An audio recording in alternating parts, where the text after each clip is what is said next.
What if loneliness isn't a problem to be solved, but a path to be walked? We live in a culture that pathologizes solitude. Loneliness is framed as a personal failing, a signal that something has gone wrong in your life socially, emotionally, even morally. From childhood, we're taught that being alone means being unwanted, that if no one is around us, it's because we're not worth being around. So we chase connection not for its depth, but for its ability to drown out the silence. We fill every spare moment with noise, notifications, company, anything to avoid sitting quietly with ourselves. But what if all this distraction is precisely what's keeping us from becoming who we truly are? Marie-Louise von Franz offered a radical alternative. She didn't see loneliness as a symptom, she saw it as a necessary condition for inner work. In her view, loneliness wasn't the absence of others, it was the presence of the self, undiluted, and it was only in that quiet, often painful stillness that the unconscious could begin its work. You have to be lonely, she wrote, so that the unconscious can become stronger. At first glance, this might sound cruel, even punitive, but what if it's a kind of tough grace? Because the unconscious, the deep, hidden layers of our psyche doesn't shout. It whispers. It speaks in symbols, in dreams, in strange intuitions and quiet discomforts. And we can hear any of it when we constantly tune to the volume of the external world. Loneliness strips us bare. It removes the feedback loops of social approval, the daily performances of identity, the constant reinforcement of who we think we're supposed to be. What's left in the silence is raw, unedited, and sometimes deeply uncomfortable, but it's also honest. And it's from that honesty that real transformation begins. We resist loneliness because it threatens the ego's illusion of control. It makes us feel small, vulnerable, exposed. But that exposure is exactly what allows the unconscious to step forward, not to take over, but to participate, to offer a different kind of guidance, one that doesn't come from logic or strategy, but from something older, deeper, more mysterious. In a world obsessed with visibility, loneliness teaches us how to see. In a culture addicted to connection, it reconnects us to the one relationship we cannot avoid, the one we have with our own soul.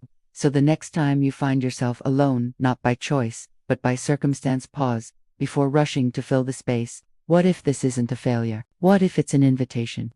The unconscious is waiting, just beneath the surface, but it will not shout over the noise. It waits for quiet. And in that quiet, the unconscious isn't a storage bin for forgotten thoughts or repressed memories, a living presence, breathing beneath the surface of our waking life. Carl Jung described it as a vast and mysterious realm that holds everything we are, but have not yet realized. Marie-Louise von Franz went further. She believed the unconscious isn't just reactive or symbolic, but autonomous. It moves with its own intelligence, its own rhythms.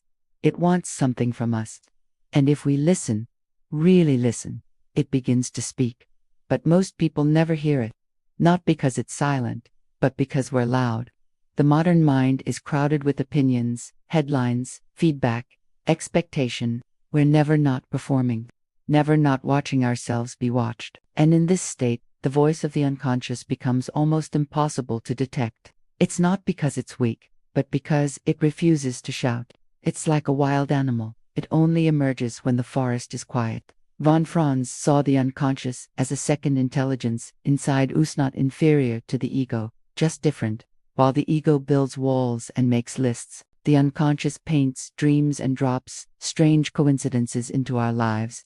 It's the part of you that already knows the thing your conscious mind hasn't caught up to yet, and it's not there to flatter you. Often, it brings material that's uncomfortable, disruptive, or completely irrational. But growth doesn't come from comfort. It comes from confrontation with what we'd rather not see. To begin any kind of inner work, a relationship with this unconscious is essential. And like all relationships, it starts with listening, real listening, not interpreting everything immediately, not twisting its language into something palatable or poetic, but allowing it to speak in its own terms, through image, through symbol, through silence. Von Franz insisted that this inner dialogue is the foundation of psychological maturity. It's not about self-improvement, it's about integration. It's about making space for a part of you that has always existed but has never been heard. And here's the truth no one wants to hear. You can do this work in a crowded room. You can't hear the unconscious through applause. You can't feel its presence while scrolling, swiping, posting, reacting. To engage the unconscious is to leave the performance, to sit still long enough for the deeper self to rise, not because it's trendy or therapy. When we are finally alone, with no distractions, no noise, no one to perform for, something strange begins to happen. At first, there's a kind of silence that feels unnatural, like stepping into a room where someone has just left, and the air still holds their presence. We reach for our phones, for music, for a task, anything to break the stillness. But if we resist the urge to fill the space, if we let the silence stretch beyond the point of comfort, we begin to feel something else, ourselves.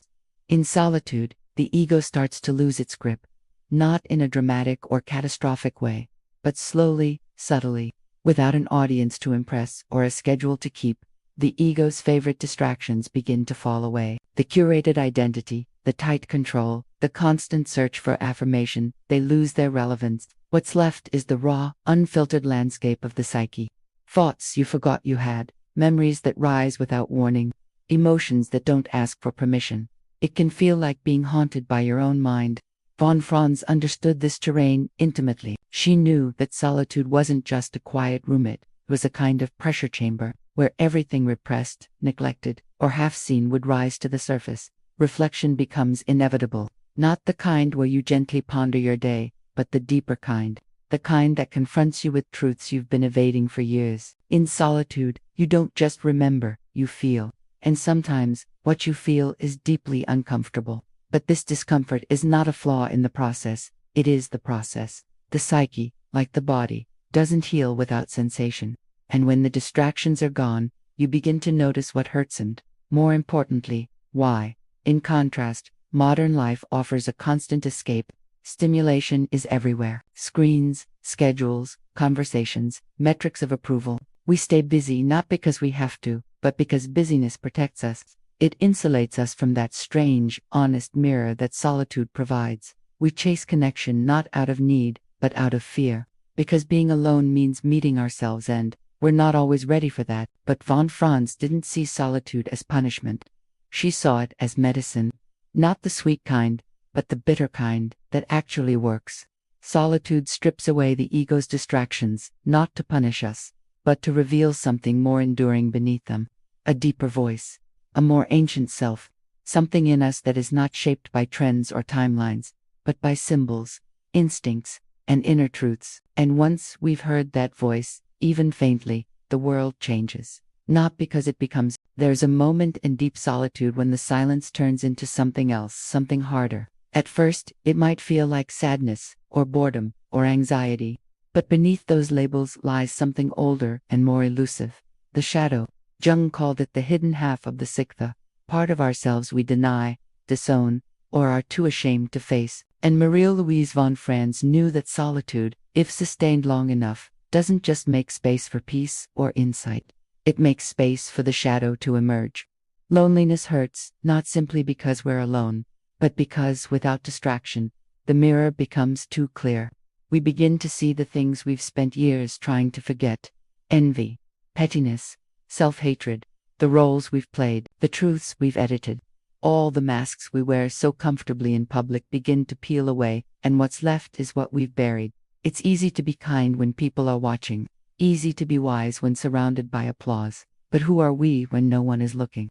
That's when the shadow appears, not as a monster, but as an honest reflection. Von Franz believed this confrontation was not only necessary but sacred. Because without facing the shadow, there is no real growth. You can't integrate what you won't even acknowledge, and what we refuse to integrate controls us from the dark. It sabotages relationships, distorts our choices, shapes our fears. We project it onto others, blaming them for what we can't accept in ourselves. But in solitude, there's no one else to project onto. The image turns inward. The only one left to confront is you. There are people who sat in long silence only to remember a cruelty they inflicted years ago, a word they thought was forgotten, but that lives in someone else's bones. Others have faced desires they'd never dare admit out loud. Some find not violence or anger, but grief for the life they didn't live, the truth they buried to be accepted, the self they exiled to belong. One man, after weeks in silent retreat, broke down not from loneliness, but from meeting a version of himself he'd tried to kill with success and status. A woman in extended isolation found herself sketching terrifying images without knowing why until she realized they were scenes from childhood she had suppressed for decades. These weren't breakdowns, they were breakthroughs. The shadow is not our enemy. It is the part of us that holds our wounds, yes, but also our energy, our vitality, our unlived potential. Von Franz knew that to meet the shadow is to reclaim something essential, something lost, something sacred. But we can't find it in noise. It waits in silence, it waits in solitude, and it waits. There is a kind of loneliness that doesn't hollow you out, but burns you clean. Jung called individuation a spiritual journey, not a path toward happiness, but toward wholeness. And Marie-Louise von Franz understood something even more precise. This journey demands solitude, not as a preference, but as a crucible. It is in that furnace of aloneness that the fragments of the self are melted down, reshaped, and reforged into something more complete. This isn't a modern idea. Long before psychology gave it a name, ancient traditions recognized the necessity of solitude for transformation. Prophets went into the desert, monks retreated into cells, shamans wandered into the forest without food or fire. These weren't acts of escape, they were initiations. In the stillness, something cracked open, something that couldn't be reached through community or ritual or teaching alone, because there are parts of the soul that only awaken when everything else falls silent. In the noise of ordinary life, the unconscious is a faint murmur beneath the roar of approval, performance, and expectation. But remove the crowd, the titles, the mirror of others' eyes, and, suddenly, that whisper grows louder. It becomes a presence, and not always a gentle one. Solitude has no interest in politeness. It strips away the layers you didn't know were there, burns off the ego's protective varnish, and in the heat of that inner fire, something is revealed, not invented, not added, but revealed, as if it had been waiting all along. Von Franz believed that this kind of solitude wasn't just useful, it was essential. Without it, we remain fragments of ourselves, driven by what others think we should be, echoing the lives we've been handed. But in the quiet, you begin to hear a different rhythm, not the pulse of the world, but the beat of your own becoming. It's not an easy rhythm. Sometimes it sounds like longing, sometimes grief. But if you stay with it, it becomes something else. Clarity, vision, integration. That same solitude, once feared as emptiness, becomes the ground where creation begins. Bollingen Tower, where von Franz spent long stretches in isolation, wasn't just a retreat, it was a threshold. It was there, in the silence, that she met the unconscious, not as a theory, but as a companion. Her insights didn't come from research, but from listening, from letting the psyche speak in its own language, image, dream, symbol. And she was not alone in this. Artists, poets, mystics, those who touched the deepest truths, often did so in solitude. Van Gogh's swirling skies, Rilke's aching lines, even Jung himself, painting in stone by the lake, spoke of creative acts not as expressions of the ego, but as messages from the depths. There's a kind of loneliness that doesn't crush the spirit, but sets it free. For Marie-Louise von Franz, solitude was never a retreat from life. It was a return to it. At Bollingen, in the quiet stone tower beside the lake, she found not emptiness, but a deepening. It was there, away from the world's rhythms, that the unconscious began to speak in images, too subtle, too strange, too sacred to emerge in ordinary conversation. Her insights didn't come from analysis alone, but from surrendering to silence, trusting that what rises in solitude is not chaos, but meaning, waiting to be seen. The world often romanticizes creativity as a sudden flash, a divine spark. But the truth is more demanding. Real creation requires space, fast, quiet space, where the ego loosens its grip and something older can take the reins. Von Franz knew that the unconscious doesn't speak in straight lines. It paints, it dreams, it constructs strange symbols in the corners of your mind and waits for you to notice. And in the noise of everyday life, we rarely do. But in solitude, these strange inner fragments have room to unfold, and from them, something astonishing can be born. History tells the same story, again and again. Rainer Maria Rilke withdrew from society to write his most haunting poems, refusing even letters from friends so he wouldn't disturb the fragile connection he had with his inner world. Emily Dickinson lived much of her life in near-complete seclusion, turning that silence into poetry that still startles with its intensity. Beethoven composed some of his most transcendent music in isolation, even as he lost his hearing. These were not social accidents, they were sacred decisions. The world could wait, the soul could not. Creativity, at this level, is not about producing, it's about listening, about giving form to what has no form yet.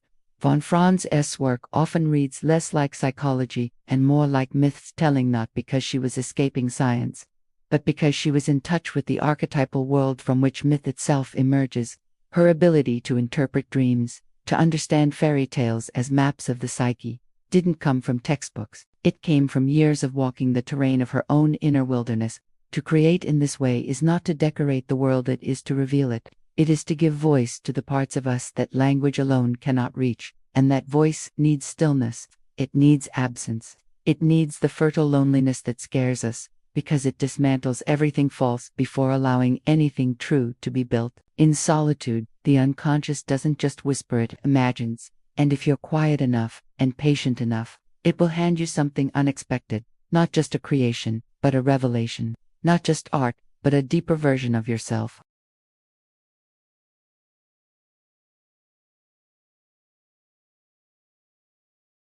We are experts at avoiding ourselves.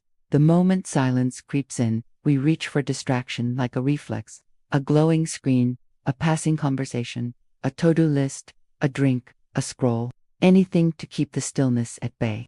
Loneliness, we've been taught, is something to run from, to medicate, to cure. But not all forms of being alone are the same.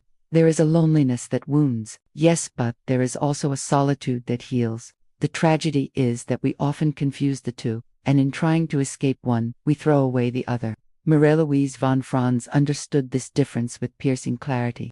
Isolation, she said, can crush the spirit when it's imposed from the outside, when we are cut off from the world against our will, rejected or forgotten. But solitude is chosen. It's not a punishment, but a discipline, a quiet rebellion against the overstimulation that numbs us to our own depth. And yet, most of us never give ourselves the chance to experience it, not because we don't have time, but because we've been conditioned to be terrified of what we might find there.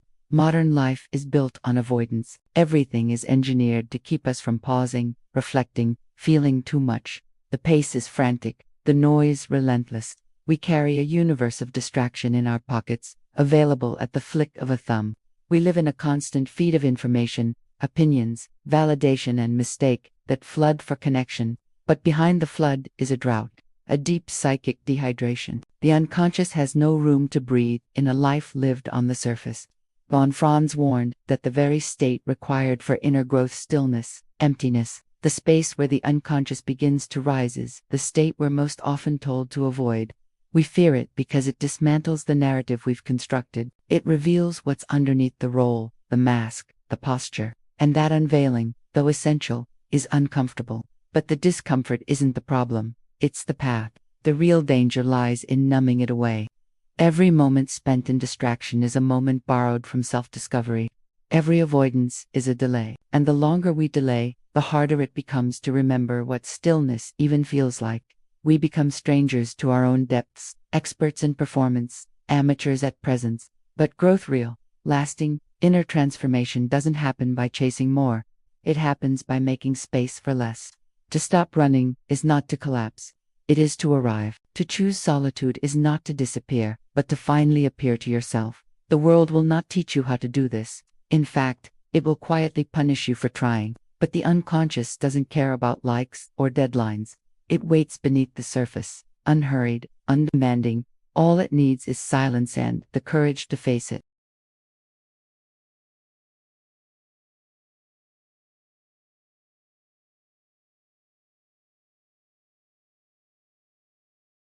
The unconscious does not shout. It doesn't demand your attention the way the world does. It waits, quietly, beneath the surface of your daily life, observing, remembering, weaving its stories in symbols and silence. To hear it, you must slow down. You must listen, not with your ears, but with something deeper.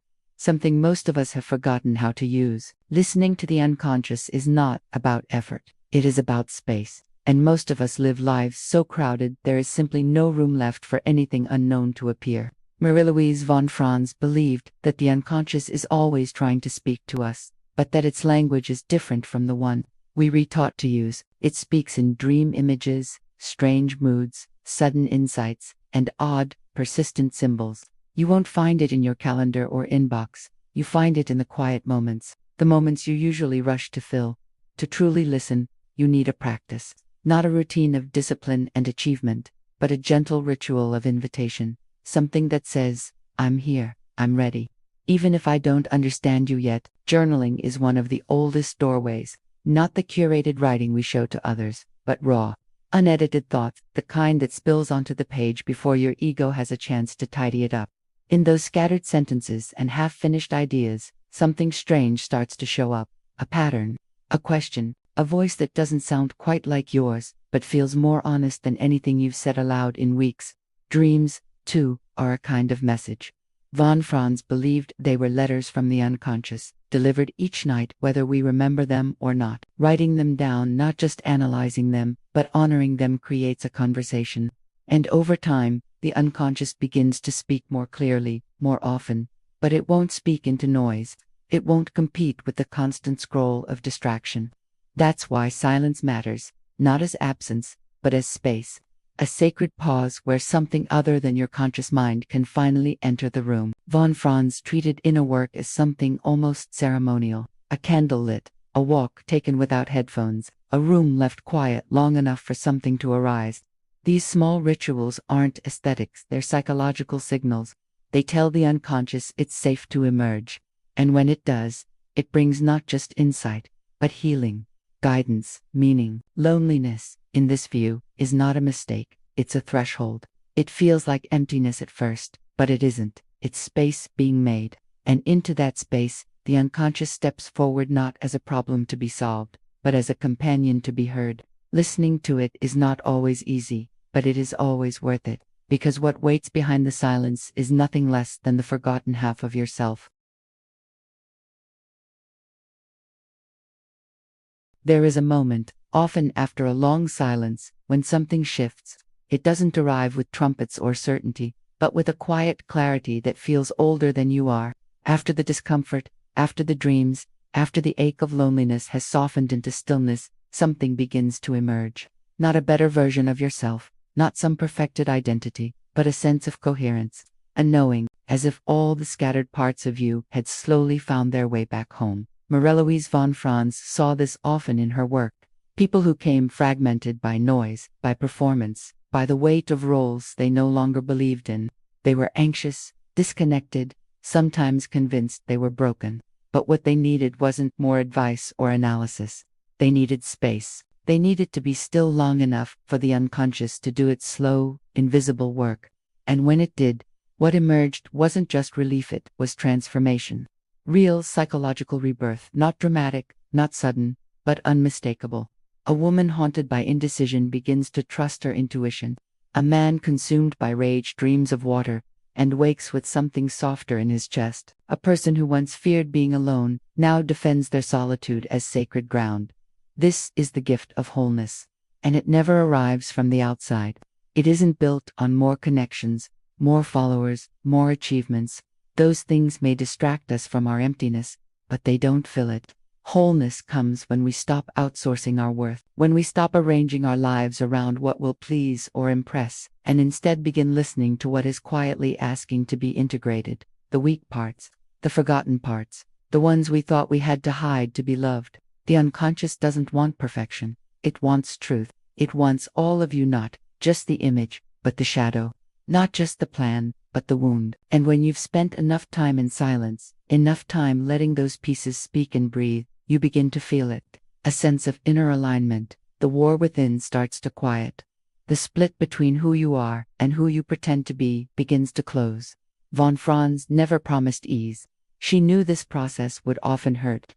But she also knew it was worth it, because on the other side of loneliness, there is strength, not the brittle strength of control, but the deep strength of integration.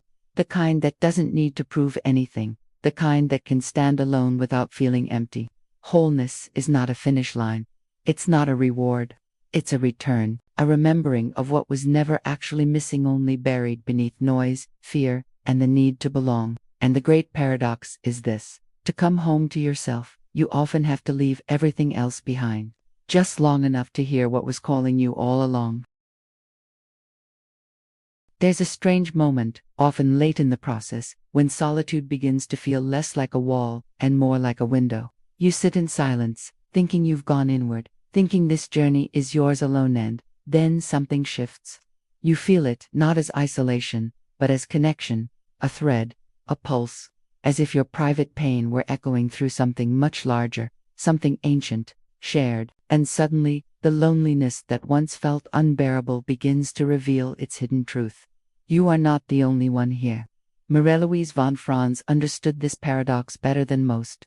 She spent long periods in solitude, walked through her own silences, studied the dreams and sufferings of countless others.